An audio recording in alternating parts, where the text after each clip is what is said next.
Fellas. Damn it. I got caught glazing, brother. I did. Results from 306.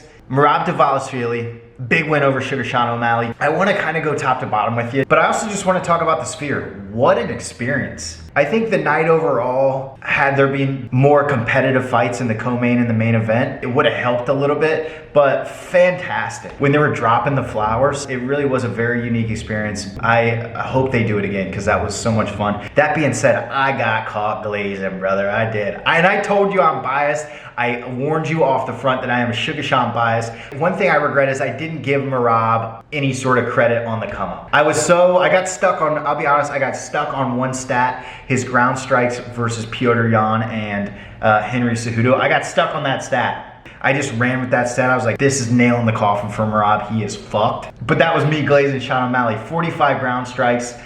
You know, he had no problem letting his hands go on the ground. So shout out to the boy. Merab Dvalishvili, let's talk about him. A problem.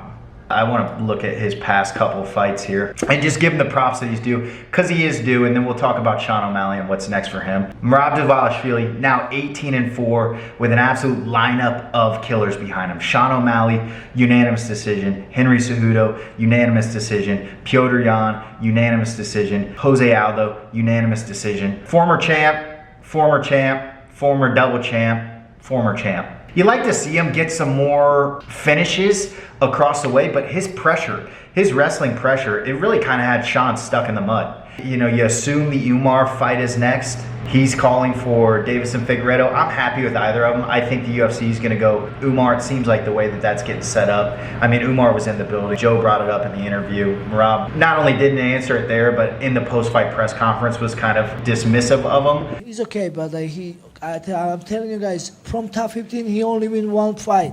So I don't know if there's some background beef there, but you kind of assume that's what's next for Merab Dvalishvili. I will say, and this was me spin zoning, I did it immediately after the fight, I was spin zoning Sean Omalley because he's still a star. If we're staying at 135, the two most obvious are Corey Sandhagen, who's already called for the fight. Props to him. That's the right move for him because that sets him up very, very nicely to get the next title shot. Or Deiveson Figueiredo, who also would be a fun fight. If I had to pick between the two for staying in the division, I'd love to see the Corey Sandhagen fight. First of all, they're two of my favorite fighters. Second of all, it's such a high-level standing fight. And Corey has shown some different dynamics in his last couple of fights where he is more than happy to go to the ground. Even with Umar, was very competitive in the grappling, although he didn't get the decision. But you'd think that it's going to be a stand-up battle. I think that's where both of those guys are most comfortable. And they both have some disgusting knockouts, knees, spinning kicks that they have to offer. I think stylistically that would be super, super fun. But O'Malley being who he is, I think the world's open for him. Loser of the Topuria-Holloway fight, that would be a massive, massive fight.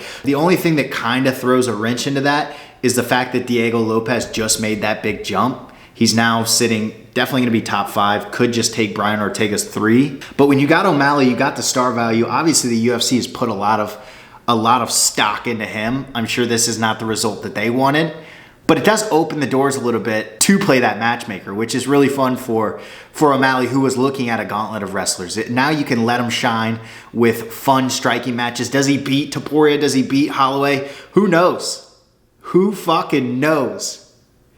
But it's fun. I think it's competitive. Sean O'Malley goes up to 145. I think he was on that trajectory anyways, where eventually he was going to move up. The fun thing now is you get to play matchmaker with Shook, which is exciting.